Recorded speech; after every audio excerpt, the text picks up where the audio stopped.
প্রথম যেই মাইন্ডসেটটা নিয়ে আমরা আলোচনা করব সেটা হচ্ছে গড সেন্ট্রিক মাইন্ডসেট বা আল্লাহ সেন্ট্রিক মাইন্ডসেট।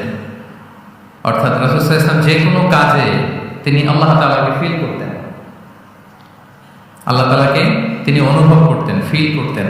সবকিছু ছিল আল্লাহ তাআলা কেন্দ্রিক। যাই তিনি করতেন না কেন, একজন মহান সত্তার সন্তুষ্টির জন্যই তিনি সেটা করতেন। তিনি কে? আওয়াজ করে বলুন, তিনি কে? আল্লাহ সুবহানাহু ওয়া তাআলা।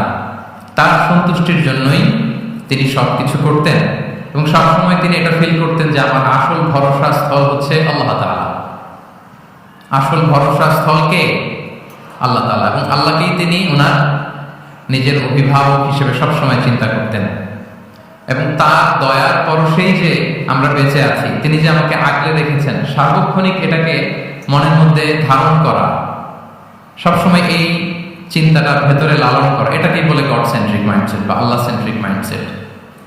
এই মাইন্ডসেটের অধিকারী যদি আপনি হতে পারেন, আপনি একটা ডিভাইন পাওয়ার শিল্ডের ভেতরে থাকবেন, একটা ডিভাইন প্রোটেকশনে থাকবেন। চারিদিকে তুফান, ঝঞ্ঝা, ঝড়, অনেক কিছু, কোনো কিছু আপনাকে স্পর্শ করবে না, কারণ আপনার গড সেন্ট্রিক মাইন্ডসেট আছে। একটা মহাশক্তিধর সত্তার সাথে আপনার সংযোগায়ন আছে, কানেক্টিভিটি আছে।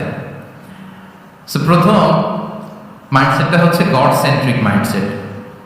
রাসূল সাল্লাল্লাহু আলাইহি ওয়াসাল্লাম সবসময় সবকিছু আল্লাহ তাআলার সন্তুষ্টির জন্য করতেন এবং তিনি ভাবতেন আমার কেউ না থাক, আল্লাহ আছে। যার কেউ নাই তার কে থাকে? বলুন তো সবাই, যার কেউ নাই তার কে আছে?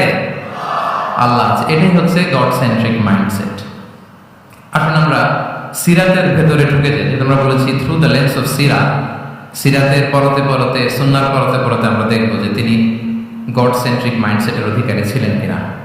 আল্লাহর হাবিব সাল্লাল্লাহু আলাইহি ওয়াসাল্লাম একবার একটা যুদ্ধ থেকে ফেরার পথে মরুভূমির মাঝখানে সেনাবাহিনীকে থামিয়ে বিশ্রামের ঘোষণা দিলেন যে তোমরা একটু বিশ্রাম নাও। তো উনি একটা গাছের নিচে বিশ্রামের জন্য গেলেন এবং সেখানে গাছের ডালে ওনার তলোয়ারটা ঝুলিয়ে রাখলেন, ঝুলিয়ে বিশ্রাম নিতে লাগলেন, ঘুমিয়ে পড়লেন। হঠাৎ এক বেদুইন এসে রাসূল সাল্লাল্লাহু আলাইহি ওয়াসাল্লামের কোষবদ্ধ তলোয়ারটা কোষমুক্ত করে এরকম হাতে নিল। রাসূল সাল্লাল্লাহু আলাইহি ওয়াসাল্লাম ঘুম থেকে জেগে উঠলেন। এবার বেদুইন বলতে আরম্ভ করলো, মাইয়ামনাউকা মিন্নি, এই মুহাম্মদ তোমাকে এবার কে বাঁচাবে বলো, এই তো আমার হাতে তলোয়ার, কে বাঁচাবে? সাথে সাথেই আল্লাহর হাবিব সাল্লাল্লাহু আলাইহি ওয়াসাল্লাম উত্তরে বললেন আল্লাহ। উত্তরে কি বললেন? কোনো চিন্তা ভাবনা নাই যে ওরে আঘাত করা যায় কিনা পাল্টা, বা কোনোভাবে ওর কনফিডেন্স ডাউন করা যায় কিনা, এদিক সেদিক কারো সাপোর্ট চাওয়া যায় কিনা, কোনো দিকে না তাকিয়ে কি বললেন? আওয়াজ করে বলুন সবাই, কি বললেন? আল্লাহ। তাহলে এই যে